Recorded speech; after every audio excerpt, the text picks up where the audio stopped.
सदगुरु कबीर साहिब की जय। परम श्रद्धे वरिष्ठ संत क्षेमेंद्र साहिब जी, साध्वी बहन संतुष्टि साहेब, समृद्धि साहेब और इस आयोजन के जो कमान संभाल रहे हैं हमारे प्रिय शोधकर साहेब जी, करुणेंद्र साहेब जी, रघु साहेब जी, धर्म अनुरागी सभी सज्जनों, माताओं और बच्चों, साहेब जी ने मुझे कुछ कहने का सौभाग्य दिया है तो मैं कुछ कह रहा हूँ। सबसे पहले आप सब लोग कम से कम जितने यहाँ बैठे हैं ये मन में संकल्प कर लें, हम सब एक हैं। ठीक है नहीं? एक है मतलब एकाग्र होके सब शांत भाव से समझना है कि हम अपनी बात समझ रहे हैं। हम अविनाश दास तो नहीं सुन रहे हैं, हम अपनी बात समझ रहे हैं, चिंतन कर रहे हैं, मनन कर रहे हैं। ये बात दिमाग में रखिए, तभी मेरी बात जो है आप समझ पाएंगे। सदगुरु कबीर साहिब की जयंती 11 जून को भारत और भारत के बाहर जहाँ जहाँ स्थान बने हैं और स्थान नहीं भी बने हैं तो भक्त लोग मनाते हैं अपनी अपनी भाषा में। क्योंकि मैं फॉरेनर जो दूसरे देशों के भक्त हैं ऐसे लोगों से भी मिला, उससे जानकारी लिया, तब मुझे पता चला, इस साल नहीं पिछले साल पता चला कि नहीं, भारत के बाहर अपनी अपनी भाषाओं में सदगुरु कबीर साहिब की जयंती मनाई जाती है। अब हमें सोचना यह है कि कबीर साहिब इतने महत्वपूर्ण क्यों हैं और हम लोगों ने उनको महत्व क्यों नहीं दिया। मैं दावे से कहता हूं हमने महत्व नहीं दिया है। हम लोगों ने कबीर साहिब को महत्व नहीं दिया है। आदमी के स्टेटस होता है, आप वो जिस स्टेटस का होता है ना वो उसी हिसाब का सम्मान चाहता है। कबीर साहब तो हमारे बीच है नहीं, लेकिन ये मैं दावे से कहता हूं कि वो कबीर साहब जिस स्टेटस के हैं भारत ने उनको जगह नहीं दिया। इसलिए मैं आज चर्चा करूंगा कबीर साहब दरअसल है कौन। किसी गुफा में, किसी अंधकार में अगर कोई सदियों से प्रकाश न गया हो, वहां एक दीपक भी जला देना तो बहुत महान होता है। ये भारत हमारा वैसे ही था। जो इतिहास के विद्यार्थी हैं वो समझेंगे, मैं तो साइंस का विद्यार्थी हूं, काम भर के पढ़ लेता हूं। कबीरपंथी होने के नाते कबीर साहब के काल को तो पढ़ना पड़ता है। बिजली चली गई है, आवाज समझ रहे हैं ना? कबीर साहब के काल को पढ़ना पड़ता है, उनके समय। इसलिए जो है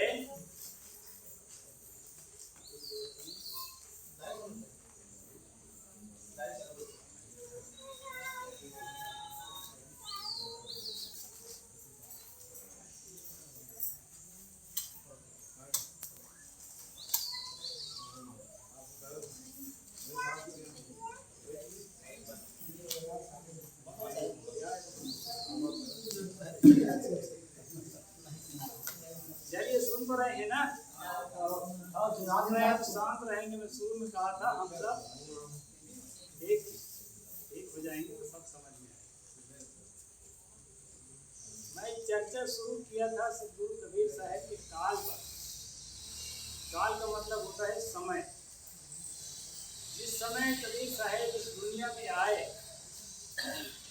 उस समय जो है देश में स्थिति क्या रही उसको आप समझ लेंगे ना तो पक्का जानेंगे कि कबीर साहब को हम सचमुच उतना महत्व नहीं दे रहे हैं जितना वो महत्वपूर्ण है। जिस साल सदगुरु कबीर साहब का जन्म हो या अवतरण हो या प्रागट हो, जो जैसा मानता है, मतलब दुनिया में आए, उसी साल जो है तैमूर लंग का आक्रमण हुआ था भारत में। तैमूर लंग कौन था? आप लोग किताबों में पढ़े होंगे कि तैमूर लंग जो है मुंड में मीनार बनाता था। कई लोग कहते हैं मुसलमान था, मुसलमान नहीं था, मंगोल था, लेकिन भारतीय नहीं था। कुंभ मीनार क्या होता है? आदमियों के सर काट के और एक मंदिर जैसे आकृति बनाना, और देश में जो है खून की नदियां बहाना। ये काम किसका था? तैमूर लंग का। और वो लगभग 600 लोगों को लेके आया था। हम लोगों को शर्म आना चाहिए कि इस इतने बड़े देश में 600 लोग कुछ भी कर सकते थे, लेकिन हम कुछ नहीं कर सकते थे। उस समय में कबीर साहब इस दुनिया में जन्म लिए, और जन्म लेने के कुछ ही वर्षों बाद जब सोचने समझने की शक्ति बढ़ी उनकी, तैमूर लंग तो चला गए, वहां तो रहा नहीं, लूटा अपना खजाना गया।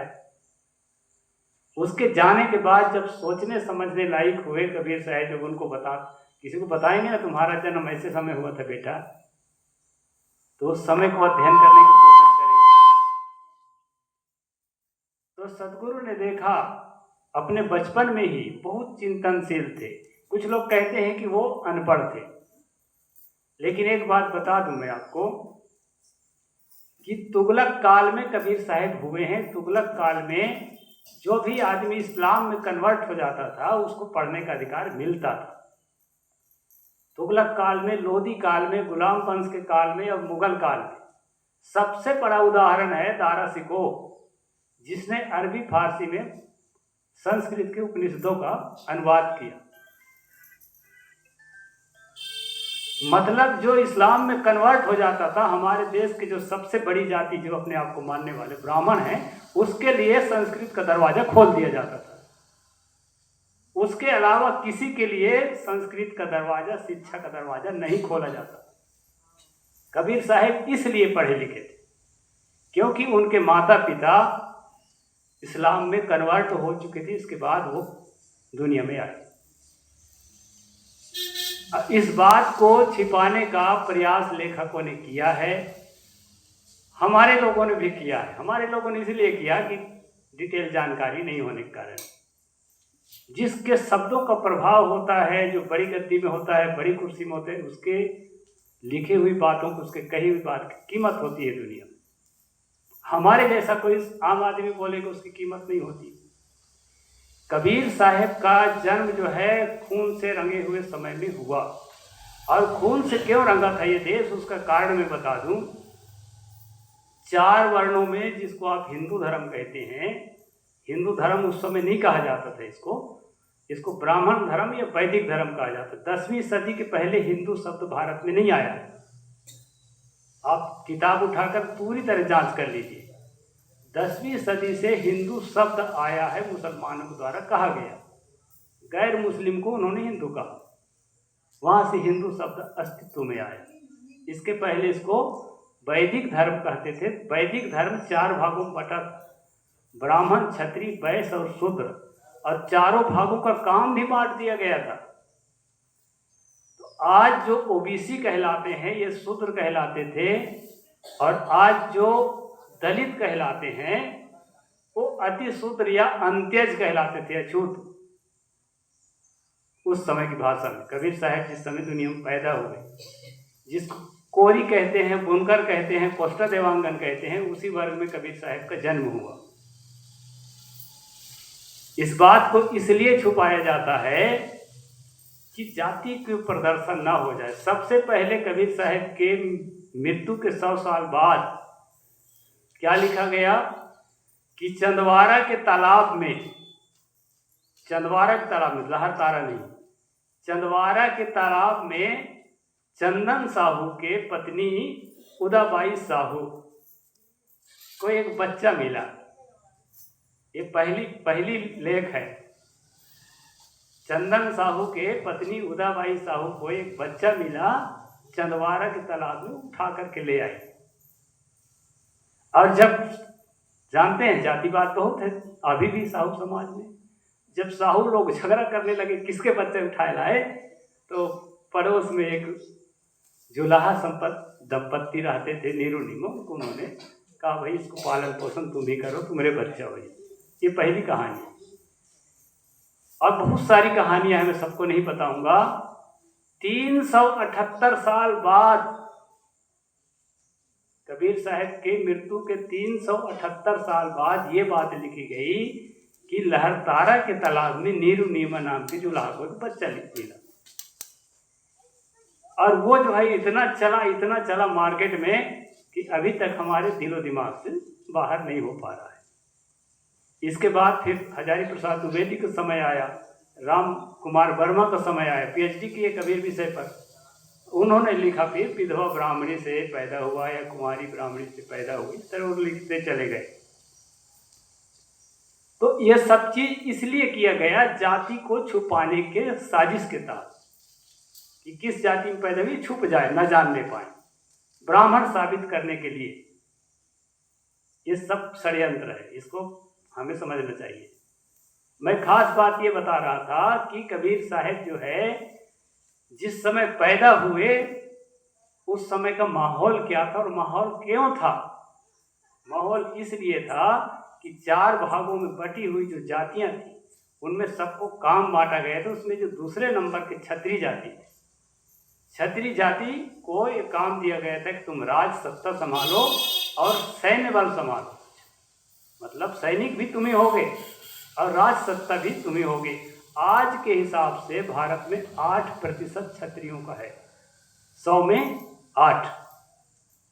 उस समय भी लगभग 8-9 ऐसा रहा हो, मान लीजिए। जिसको क्षत्रिय मान्यता दी गई है किताबों में, उनकी संख्या कितना है, 8% है। 8% में आधे तो महिला होती है, हर जाति में आधे महिला होती है, भी लगभग कितना बचा, 4%। और 4% में जो पुरुष है उसमें कुछ बुढ़े होंगे, कुछ छोटे छोटे बच्चे होंगे, तो 2% और घटा दीजिए। कोई रोगी होगा, कोई लड़ने में असमर्थ होगा, बचा कितना, 2%। जिस देश में, उस देश का दुर्भाग्य है जहां केवल 2% जनता को अस्त्र शस्त्र उठाने का हक हो, उस देश में अगर कोई तैमूर लंग आए 600 आदमी को लेके और काट काट के आदमी का मुंड का मीनार बनाए, कोई अचरज की बात नहीं है। इस चीज का ऑपरेशन कबीर साहब ने किया कि देश की जो दुर्दशा है उसका कारण क्या है। दूसरी बात, आज देखिए ईरान और इजराइल का युद्ध चल रहा है, टीवी में देखते होंगे आप लोग। इजराइल और ईरान में क्या अंतर है। इजराइल जो है एक मान लीजिए बागतरई है, तो ईरान जो है रायपुर है, जनसंख्या में भी, धन में भी और क्षेत्रफल में भी। आप नक्शा में देख सकते हैं। लगभग एक छोटा सा देश इतनी हिम्मत करके कैसे, अच्छाई में है बुराई में है, हारेगा जीतेगा, ये मेरा कहना नहीं है, मैं कुछ और कहना चाहता हूँ। एक छोटा सा देश इतने बड़े देश से टक्कर ले रहा है, किसके बल पर, विज्ञान के बल पर, टेक्नोलॉजी के बल पर और एकता के बल पर, और सबको सब दिशा में आगे बढ़ने का हक दिया हुआ है इसके बल पर, डेमोक्रेसी के बल पर। और ये चीज भारत में उस काल में तो बिल्कुल भी नहीं था। महिलाएं शस्त्र नहीं उठा सकती थी, क्षत्रिय की महिला भी।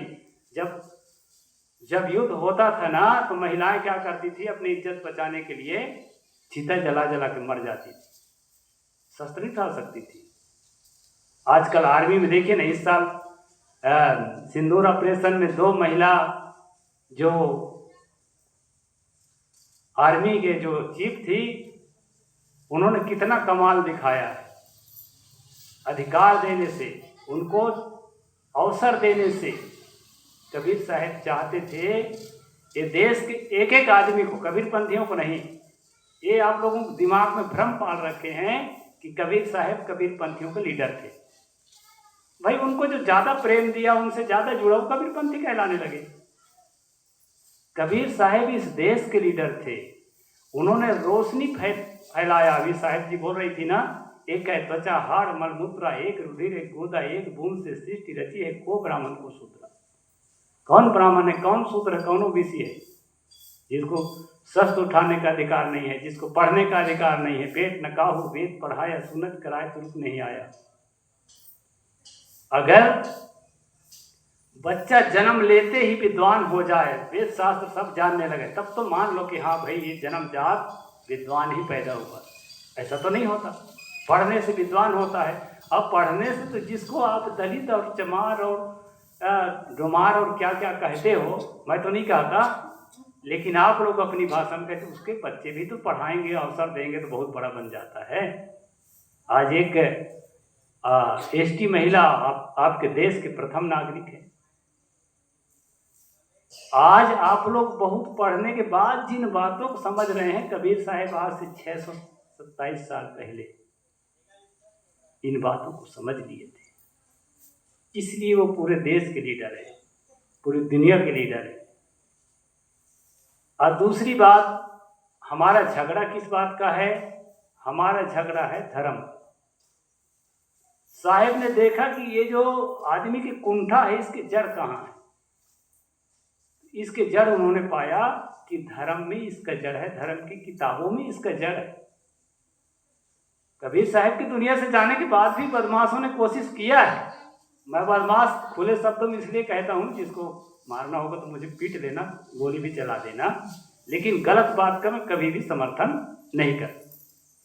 कबीर साहब के दुनिया के जाने के बाद भी बदमाशों ने अपना आंदोलन बंद नहीं किया, बदमाशी फैलाने का। तुलसी ने लिखा कि अधम जात में विद्या पाई, होय यथा अहि दूध पिलाई। उनके बहुत सारे कामों की हम प्रशंसा करते हैं, लेकिन इस तरह से कामों की हम प्रशंसा नहीं कर सकते। कि अधम जाति कौन है वो भी बता दूं उसी की भाषा में। जे वर्ण अधम तेली कुम्हारा, स्वपच किरात कोल कलवारा। 6 जातियों को दुनिया का सबसे अधम जाति बता दिया।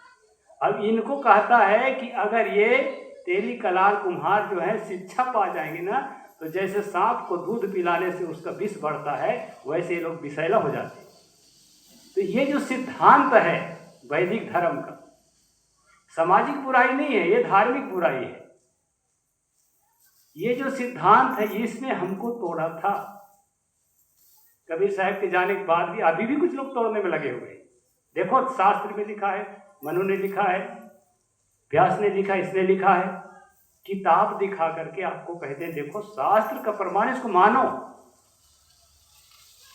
लेकिन कबीर साहब कहते थे कि शास्त्र में क्या लिखा है, किताब में क्या लिखा है, ये महत्वपूर्ण नहीं है। तू कहता कागज की लेखी, मैं कहता आंखन की देखी, तेरा मेरा मनवा कैसे एक हुई। जो प्रकृति में दिखाई पड़ रही है, अभी हम देख रहे हैं कि दुख समाज में किस कारण से है, झगड़ा समाज में किस कारण से, उस झगड़ा के कारण को पकड़ो ना भाई, और पकड़ करके आज जो कारण है, आज भी कुछ कारण है। कई लोग कहते हैं साहेब आप इस्लाम का खंडन नहीं करते हो, आप जो है ईसाइयत का खंडन नहीं करते, हमारे सब लोग उन्हीं की तरफ जा रहे हैं। क्यों जा रहे हैं भाई? उसके कारण को खोजो ना। एक ईसाई आता है, जंगल में जाता है, एक गरीब के बच्चे के जो धूल में खेलता रहता है उसके नाक पोंछता है अपने रुमाल से, अप टू डेट। ऐसा नहीं रहता कि वो उसी के जैसे वो भी है, और जो है उसके मुख में बढ़िया महंगा वाला बिस्कुट डालता है। उसके घर में गरीबी है तो उसकी मदद करता है। आप बड़े बड़े बिल्डिंगों में रहते हैं कि आप थोड़ा भी कुछ नहीं कर सकते, अपने आसपास के गरीब है, कमज़ोर है, उसके लिए कुछ भी नहीं कर सकते क्या? उसको सम्मान नहीं दे सकते? वो तो आपको अपने से छोटी जाति दिख रहा है या अपने से गरीब दिख रहा है, उसका सम्मान करने से आपको घृणा लगता है। ये घृणा की राजनीति अगर हम अपने दिलो दिमाग से बाहर कर देना, अभी भी हम सब एक हैं, हमें कोई नहीं तोड़ सकता, और हम सब एक हैं। कबीर सतगुरु कबीर साहब की इस सूत्र को अगर हम समझें कि हम सब एक हैं, एक है त्वचा हाड़ मलमूत्रा, एक रुधिर एक गोदा, एक बूंद से सृष्टि रची है, को ब्राह्मण को शूद्र। महिलाओं के लिए भी सदगुरु ने, ऐसा नहीं है कि महिलाओं के साथ, कई लेखक लिखते हैं महिलाओं के साथ कबीर साहब ने भी भेद किया, नहीं किया है भेद। मैं इस इलाके में जब पहली बार आया, सन 13 में आया था, हो गया तो प्रसंग को सुर पूरा करने। जब पहली बार आया था मैं इस इलाके में, सन 13 में आया हूँ। ये 7वीं पहल संतुष्टि भी मेरे मंच में आई थी। मैं कार्यक्रम देने आया था, इधर रहने नहीं आया था। उस समय मैं बीजक सप्ताह का 1 सप्ताह का कार्यक्रम करता था और 7-8 साल तक चलाया हूँ 2-3 प्रांतों में। तो यहाँ कार्यक्रम देते देते आया था पहली बार, एक गाता पार में जहाँ साहेब आते। तो क्या हुआ कि वो बुरहानपुर की शाखा है। अब ये 7वीं बहन आई थी, 3-4 को बुलवाया था मैं कि 7वीं जरूर बुलाना। अब बराबर के मंच में बैठाकर मैंने आरती उतरवाया, अपने लोगों से कहा ऐसा करना है। तो हमारे ही कुछ महात्माओं ने संदेश पहुंचा दिया बुरहानपुर, क्योंकि उसमें अभी हमारी परंपरा में है कमजोरी कुछ न कुछ। संदेश जब पहुंचा दिया तो आचार्य साहब के पास जब मैं कोसा नाला में मिला, यहाँ भिलाई में, तो साहेब जी ने मुझसे, साहेब जी से मैं मिला तो बोले कि मान साहेब जी कहे कि कुछ शिकायत है तुम्हारी। तो मैं कहिए साहेब, मैं बंदगी करता हूँ, क्षमा मांगूंगी गलती होगी तो कहा इस तरह से बात सुनी है, कहाँ तक सच है? मैं कहा पूरा सच है साहेब, मैं छिपाया नहीं। तो साहेब जी ने क्या कहा, कम से कम शुरू तो कर रहे हो, अच्छी बात है। यानी परंपरा के कारण जो नहीं भी उस चीज को स्वीकार करते, वो भी दिल से स्वीकार कर रहे हैं, कम से कम शुरुआत तो कर रहे हो, ये अच्छी बात है, ऐसा उन्होंने कहा था। तो कबीर साहब ने कहा है कि बुझ बुझ पंडित बिरवा न हो, आधे बसे पुरुष आधे बसे जोड़। महिलाओं का भी उतना ही हक है, क्योंकि ये शरीर की रचना में 23 गुणसूत्र, मैं साइंस के स्टूडेंट इसको ज़्यादा कर सकता हूँ डिफाइन, क्योंकि मैं इतिहास को ज़्यादा नहीं जानता। 23 गुणसूत्र यानी 23 क्रोमोसोम महिला का और 23 क्रोमोसोम पुरुष का मिलकर के जाइगोट बनता है। उसी जाइगोट से फिर हम लोग बैठ के ये बनते हैं मनुष्य। कबीर साहब के समय में विज्ञान विकसित नहीं था, लेकिन उन्होंने इतना जरूर कहा, आधे बसे पुरुष आधे बसे जोड़। इस शरीर में आधे पुरुष का अंग है और आधा महिला का अंग है, इसलिए महिलाओं को समाज में बराबर की हिस्सेदारी देना चाहिए। उनको दोयम दर्जे की नागरिक नहीं समझना चाहिए। आप लोगों को मैं जाते जाते अपनी बात पूरा करते करते एक बात कह जाता हूँ कि जो भी टॉयलेट में, बाथरूम में स्नान करते हैं और अपना कच्छा, अपना चड्डी छोड़ देते हैं, महिला खेत गई है वहाँ से आके धोएगी, ये बहुत गंदी आदत है, इसको दिमाग से बाहर निकाल दें। जितना काम अपने से होता है उतना तो आपको करना चाहिए।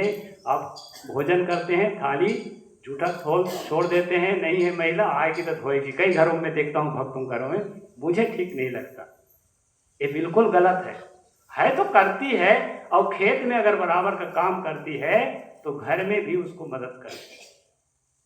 ये ठीक नहीं है कि वो खेत में भी बराबर का मेहनत, थक के आई है, आप भी थक के आप कुर्सी में बैठ जाए और साहेब आए हैं तो एक फलानिया थोड़ा दूध गर्म करके ला।